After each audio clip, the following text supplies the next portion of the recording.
Sahabat guru yang hebat, perkenalkan nama saya Fahrizal Nasr. Saya akan mengantarkan tentang appreciative inquiry untuk memperkuat karakter siswa. Maka kata yang kita pakai adalah memperkuat karakter, yang disebut dengan karakter strength. Kenapa kita menggunakan kata memperkuat? Karena karakter itu bukan sesuatu yang tetap seperti warna kulit kita, tinggi badan kita, itu sesuatu yang tetap ketika kita sudah dewasa. Tidak banyak yang berubah. Tapi kekuatan itu adalah sebuah potensi yang bisa terus dikembangkan.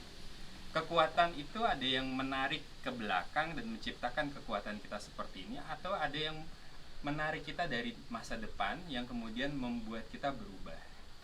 Kekuatan dari masa depanlah yang kemudian dipakai dalam kata appreciative inquiry untuk mengubah kekuatan karakter kita. Pada tahun 2011 ada sebuah buku bernama Flourish yang dituliskan oleh Martin Seligman.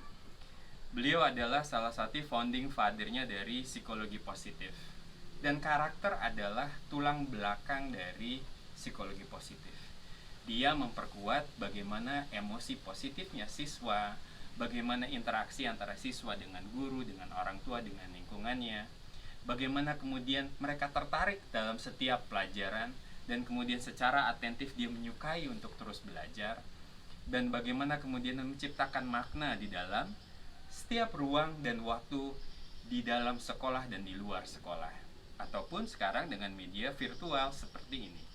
Dan terakhir adalah bagaimana semua karakter tersebut menciptakan sebuah capaian atau accomplishment.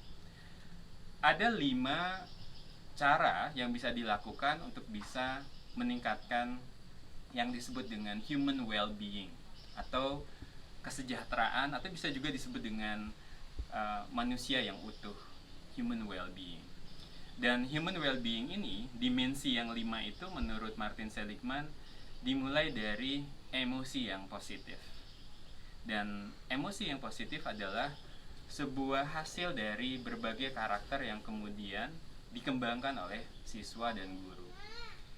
Pada awal pelajaran dan di awal semester misalnya, kita sebagai seorang guru bisa bertanya kepada siswa-siswa kita bagaimana menciptakan emosi yang positif antara teman, sesama guru, dan juga kemudian hubungan interaksi antara guru dan murid.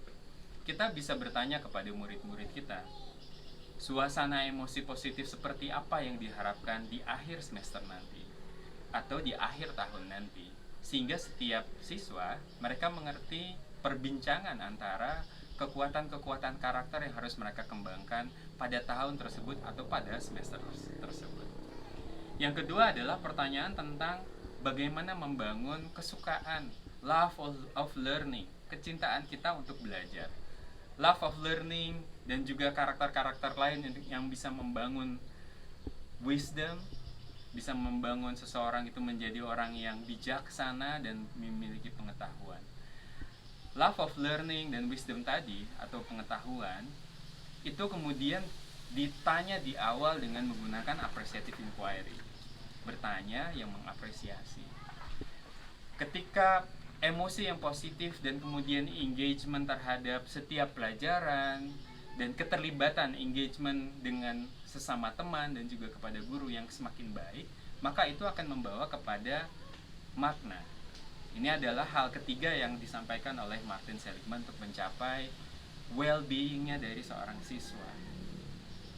Makna ini adalah yang membuat semua proses yang dilakukan di dalam kelas menjadi sesuatu yang berharga buat siswa-siswa kita, begitu juga buat Bapak dan Ibu guru. Yang berikutnya adalah ketika makna itu sudah ditemukan, maka yang dilakukan oleh siswa adalah bagaimana dia bisa mencapai sebuah relasi yang bagus, relasi yang terus bertambah, relasi yang regeneratif, relasi yang semakin kuat. Banyak para ahli menyebutnya relasi ini sebagai model paling penting di dalam sebuah hubungan interpersonal antara siswa dengan temannya, antara siswa dengan guru, dengan orang tua, dan hubungan tersebut antara orang tua, guru, dan siswa. Ketika sudah mencapai relasi yang baik, maka siswa akan mencapai prestasinya. Inilah yang disebut dengan accomplishment, achievement. hasil yang didapatkan dari semua hasil karakter tersebut.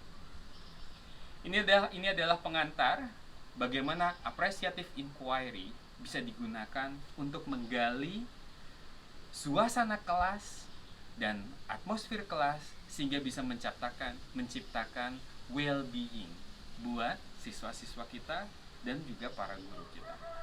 Terima kasih banyak sebagai pengantar. Semoga Bapak dan Ibu menikmati setiap proses belajar ini.